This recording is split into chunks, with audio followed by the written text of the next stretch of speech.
All right, in today's video, I'm going to be taking this motor off and putting on a new motor. You're going to want to remove your gas lines from your carburetors, all that. You're going to have to remove this right here.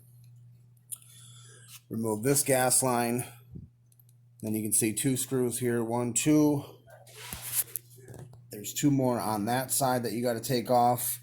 I was driving it the other day, and it will only go up that far. So we're going to take it off and see what's wrong with it.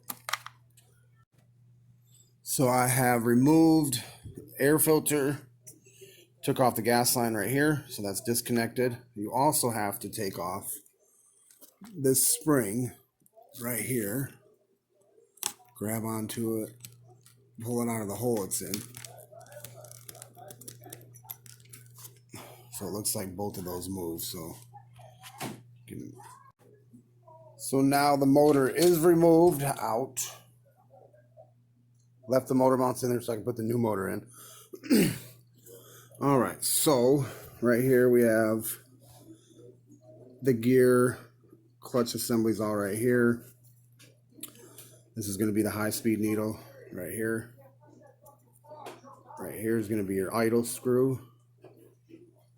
You can see it right here.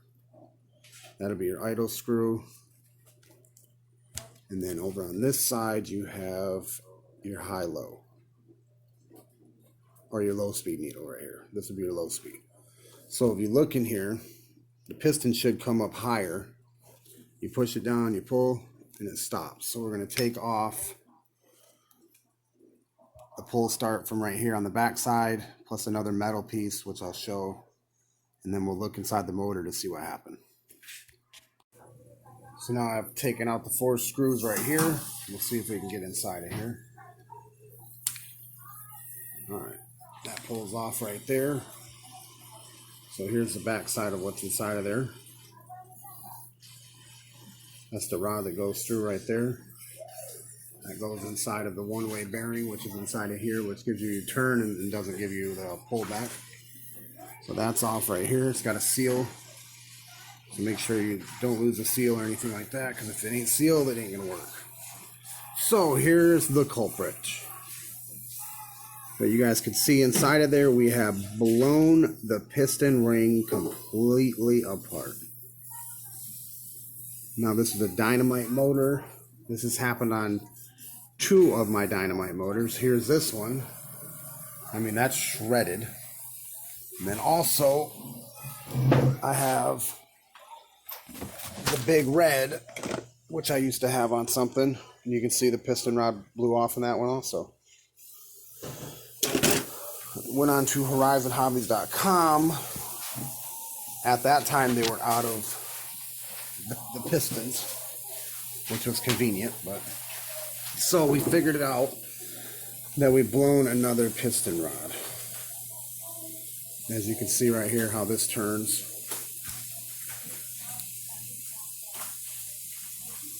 Look right inside there, you can see how all that turns right there. Look at that. Pieces of metal. And so it just came out right now. Boom, boom, boom. So that's pretty much destroyed.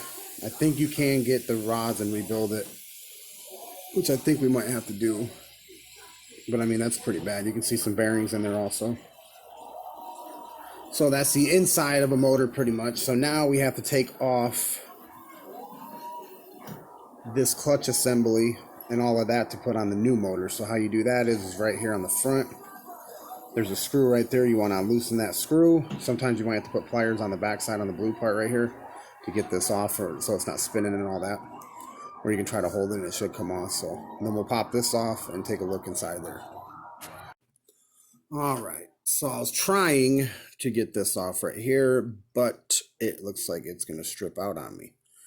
I was thinking of putting a new motor on there. I have another one, but it's a 0.21, so 0.7 difference in diameter. I want to say is what it's going to be, the diameter of inside of here. But if you guys want to see how the top came off, it has this piece right here that goes right there. This pops on just like that, You'd have to line up the holes, of course. There's holes right there, holes underneath. And then this sits on top right there with these screws. You can see popping out the bottom here. Those go right inside of that hole. So that's how that comes off. And you get to the screws right here in the top. What I like to use and what I found is the best is this pack right here of Husky Allen wrenches, because they're really, really, really long. So as you can see right there, they're nice and long. So those work really good when you got to get into tight spaces like this and other places. So that's taking it off, getting kind of like a look at it.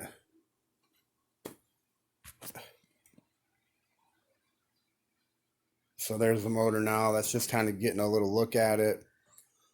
All that stuff. I'm going to see if I can get this off right here. I don't know, I might have to cut like or shave off the top of the head or something to get it off of there. Doesn't sound like a whole lot of fun, but let's see if I can get that off. Right here's your carb though. This is what slides back and forth to let fuel in. You can see how that works right there. There's what it looks like on the inside. There's your low speed needle. You can see that down inside of there. So that's that right there. And then at a later date, after we see if we can buy, I'm going to see if I can buy rods for this and try to do a video on fixing the rod. And then also trying to fix both motors, just the rod. So that maybe we could all learn together how to change a rod. I haven't done it before, but I'm thinking we could probably try it, or I might just buy a whole new motor. Hope that helped. If you have any questions, leave a comment and I'll try to help out. Thank you.